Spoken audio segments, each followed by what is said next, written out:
కాకా నమస్తే. నమస్తే. ఏం పేరు? దుర్గా ప్రసాద్. దుర్గా ప్రసాద్ గారు. కొంచెం ఇటు జరగండి.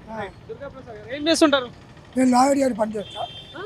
లాయర్ గారే పనిచేస్తా. లాయర్ గారు పనిచేస్తారా? ఓకే. సార్ ఎక్కడ ఉండేది? మల్కాజ్గిరి. మల్కాజ్గిరి ఏరియాలో ఉంటారు. సార్ మీరు ఇప్పుడు తెలంగాణ రాష్ట్రంలో కాంగ్రెస్ సర్కార్ ఉంది. సో ఇంతకుముందు కేసీఆర్ ఉండే. సో మీరు ఎట్లా అనిపిస్తుంది ప్రభుత్వం పాలన తీరు? పర్వాలేదు, బాగానే ఉంది. పరిపాలన బాగానే ఉంది. Okay, not bad. కేసీఆర్ బాగుందా రేవంత్ రెడ్డి? ఆ టైంలో అప్పుడు బాగుండే, ఈ టైంలో ఇప్పుడు బాగుంది. ఎవరి పరిస్థితి వాళ్ళది. ఇప్పుడు మళ్ళీ ఎలక్షన్స్ వస్తాయి కంపల్సరీ. ఇప్పుడు జిహెచ్ఎంసీ వస్తూ ఉన్నాయి కాబట్టి. సో గతంలో జిహెచ్ఎంసీలో బీజేపీ మంచి సీట్లు గెలిచింది. సో మరి ఇప్పుడు తెలంగాణలో మళ్ళీ బీజేపీకి ఏమైనా ఛాన్స్ ఉంటుందా? 100% ఛాన్స్. ఛాన్స్ ఉందా? 100%. 100%. అంటే ఎట్లా, ఏ విధంగా అంటున్నారు మీకు తెలిసినంత వరకు?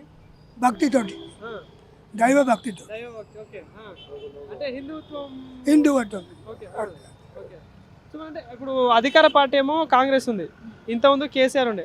సో వీటన్నిటి పక్కన పెట్టి బీజేపీకి ఛాన్స్ ఉంటుంది. భక్తి కాబట్టి మేము దానికే సపోర్ట్ ఇస్తాం. దానికే చేస్తారు. ఓకే. ఇప్పుడు మల్కాజ్గిరి అంటున్నారు కాబట్టి అక్కడ ఈటల రాజేందర్ గారు ఎంపీగా ఉన్నారు. ఎట్లా నడుస్తుంది ఆయన పరిస్థితి? బాగానే ఉంది. డెవలప్మెంట్ బాగానే, మంచి డెవలప్మెంట్. అంతేనా? నో డౌట్, మంచి నో డౌట్. సో ఛాన్స్ అయితే ఉంది తెలంగాణలో బీజేపీ. ఉంది. సో ఇంకోటి, ఇప్పుడు కాంగ్రెస్ సర్కార్లో 6 గ్యారెంటీలని పథకాలు ఇచ్చిళ్ళు. సో ఈ పథకాలు అమలు అవుతున్నాయి? అసలు అమలు అవుతున్నాయి. ఏమేమి అందుతున్నాయి? ఏమన్నా చాలా మటుకైతే అందినాయి. అందినాయా? ఓకే. ఇప్పుడు ఈ పెన్షన్ కావచ్చు 4,000.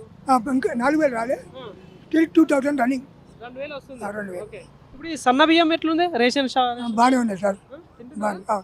ఓకే. సో ఇప్పుడు 500 గ్యాస్ అంటున్నారు కదా? 500 ఇచ్చింది. ఇప్పుడు కాబోయే ఏమో తెలియదు. ఓకే. సో ఇప్పుడు నిజంగా ఇప్పుడు జిహెచ్ఎంసీ ఎలక్షన్లో మీ మద్దతు అయితే బీజేపీకి అంటున్నారు కాబట్టి, సో అధికారంలో వస్తే ఎట్లా ఉంటుంది మరి ఈసారి? ఫుల్ పవర్లో ఉంటుంది సార్. ఫుల్ పవర్లో ఉంటుంది. ఫుల్ పవర్ ఉంటుంది అంటారా? ఓకే. Thank you.